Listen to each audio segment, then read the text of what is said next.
नचिकेता के आत्म विषयक ज्ञान के विषय में हम पढ़ रहे हैं।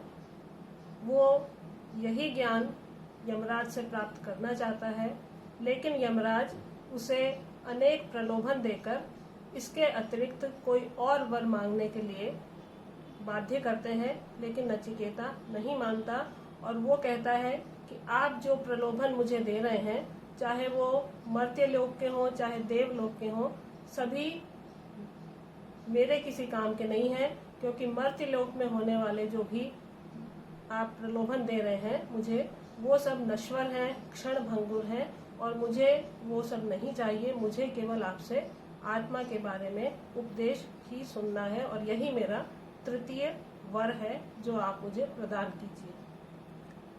अब आगे जीवन की जो तुच्छता है, दीर्घकालीन जीवन की तुच्छता और भोग्य पदार्थों का जो लालच है, उसे नकारते हुए नचिकेता यमराज से कह रहा है। आज हम पढ़ेंगे यहाँ से, अजीर्यताम अमृतानाम उपेत्य जीर्यन्वर्त्यः क्वधस्थ प्रजानन अभिध्यायन वर्ण रति प्रमोदा नति दीर्घे जीविते को रमेत। क्वधस्थः, क्वध नीचे की ओर, स्थः रहने वाले या नीचे की भूमि पर स्थित, जीर्यन जीर्ण होते हुए, वृद्धावस्था को प्राप्त होते हुए, कह मर्त्यः प्रजानन कौन मनुष्य, प्रजानन जानता हुआ भी, अजीर्यताम अमृतानाम उपेत्य, अजीर्यताम कभी जीर्ण न होने वाले, कभी वृद्धावस्था को प्राप्त न होने वाले, अमृतानाम जो अमरता से युक्त हैं, ऐसे देवताओं के पास जाकर वर्ण रति प्रमोदान, सौंदर्य और प्रेम के प्रमोदों का या उनके भोगों का ध्यान करता हुआ, अभिध्यायन उनको ध्यान करता हुआ या उनके विषय में सोचता हुआ, अति दीर्घे जीविते रमेत, अति दीर्घे दीर्घकालीन जीवन में रमेत रमण करना चाहेगा। तो नचिकेता यहाँ पर ऐसा कह रहा है कि ऐसा कौन मूर्ख व्यक्ति है जो इस मनुष्य लोक में वृद्धावस्था को प्राप्त होने के बाद में और सारे कष्टों का अनुभव करने के बाद में, उनसे परिचित होने के बाद में, देवलोक में आकर वापस सौंदर्य प्रेम भोग आदि का में रत होकर या उनमें रमण करके पुनः जन्म मरण के चक्र में पड़ना चाहेगा, क्योंकि ये तो शाश्वत सत्य है या ये सिद्धांत माना गया है कि व्यक्ति के क्षीण हो जाने पर उसे पुनः मर्त्य लोक में आना पड़ता है। तो कोई भी मनुष्य ऐसा नहीं चाहेगा, क्योंकि वो जीवन की अनित्यता को जानता है, तो ऐसा नहीं चाहेगा कि वो वापस उन्हीं भोगों में लिप्त हो जाए। तो मैं भी ऐसा नहीं चाहता हूँ कि सांसारिक भोगों में किसी भी प्रकार का सुख नहीं है, क्षणिक सुख है लेकिन स्थायी सुख नहीं है। इसलिए उनसे दूर होकर और संसार के आवागमन के चक्र से मुक्त होकर मैं आपके मार्गदर्शन में आत्मज्ञान को ही प्राप्त करना चाहता हूँ और वही मेरे लिए श्रेयस्कर है। यहाँ पर व्याकरण में अजीर्यताम शब्द आया है सबसे पहला, और उसका समास विग्रह है न जीर्यताम इति अजीर्यताम, और इसमें नए समास है। उपेत्य शब्द आया है, उसमें उप इण गतौ धातु से ल्यप प्रत्यय होकर उपेत्य शब्द बना है। वर्ण रति प्रमोदान, वर्णश्च रतिश्च इति वर्णरति तयोः प्रमोदाः वर्णरति प्रमोदाः तान वर्णरति प्रमोदान। रमेत रमण करना, इसमें रम धातु है और विधिलिंग में इसका प्रयोग यहाँ पर किया गया है।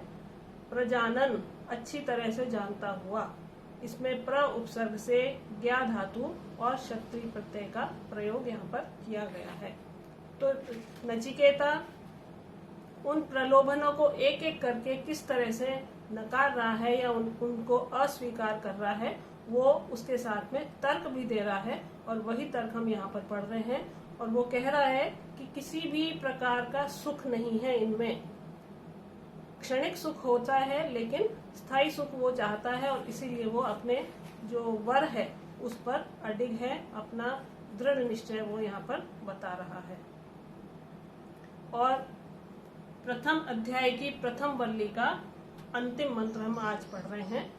यस्मिन् निदं विचिकित्सन्ति मृत्यो यत् सांपराये महति ब्रूहि नस्तत् यो अयं वरो गूढ़ मनु प्रविष्टो नान्यम तस्मान नचिकेता वृणीते। कह रहा है नचिकेता, मृत्यो, हे यमराज, यस्मिन् महति सांपराये, यस्मिन्, जिस, महति, महान, सांपराये, परलोक के विषय में, देवाः अपि विचिकित्सन्ति, देवताओं को भी संशय है। तो जो वो आत्मज्ञान प्राप्त करना चाह रहा है उसके विषय में कह रहा है कि जिसके विषय में देवता भी संदेह करते हैं, यत् अस्ति न वा, कि यह है या नहीं, अर्थात मृत्यु के बाद आत्मा का अस्तित्व है या नहीं है, इस विषय में देवताओं को भी संदेह है। तत् नः ब्रूहि, वही आप मुझे बताइए।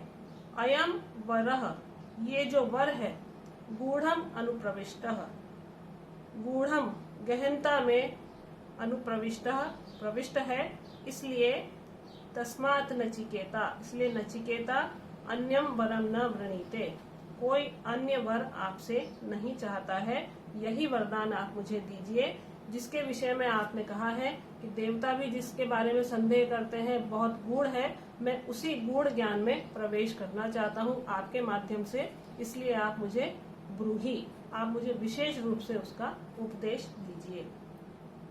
तो सारे प्रलोभन जो है मृत्यु लोक के या स्वर्ग लोक के, उन प्रलोभनों को, लंबी आयु को या अन्य जो आप उपहार मुझे प्रदान करना चाहते हैं, उनके प्रति मुझे बिल्कुल भी न तो इच्छा है, न मैं वो चाहता हूँ और न मैं उनकी ओर जाना चाहता हूँ। मुझे तो जो चाहिए आप वही वरदान दीजिए, जैसे आपने मुझे पहले 2 वर प्रदान किए हैं वैसे ही तीसरा वर भी आप मुझे अपने मुख से उसका उपदेश देकर प्रदान कीजिए।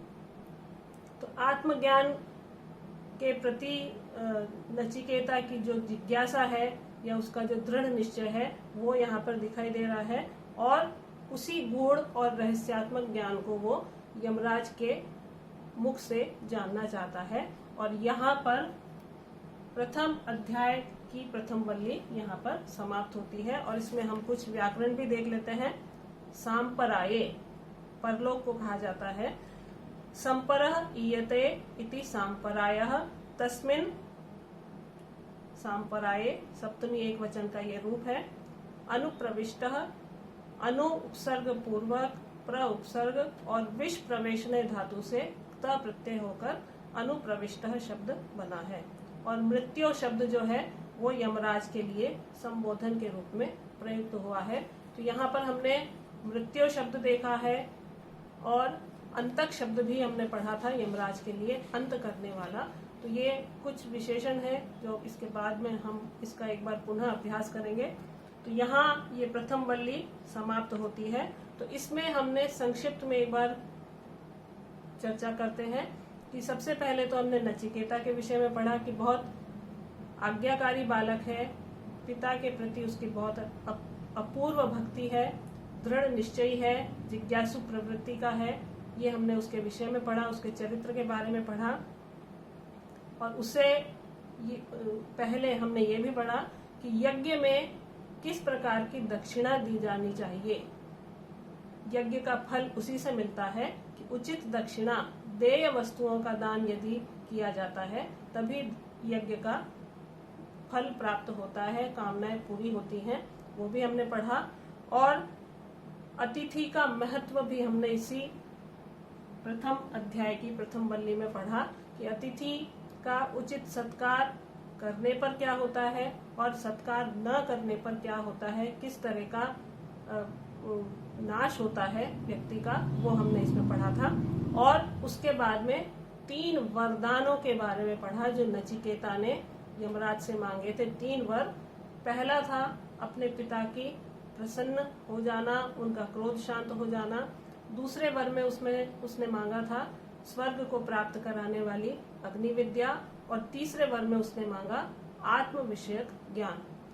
इस बीच में द्वितीय वर के बाद में यमराज ने नचिकेता को प्रसन्न होकर एक वर अपनी ओर से स्वयं दिया था, और वो ये था कि स्वर्ग को प्राप्त कराने वाली जो अग्नि विद्या है वो अब से नाचिकेत अग्नि के नाम से जानी जाएगी।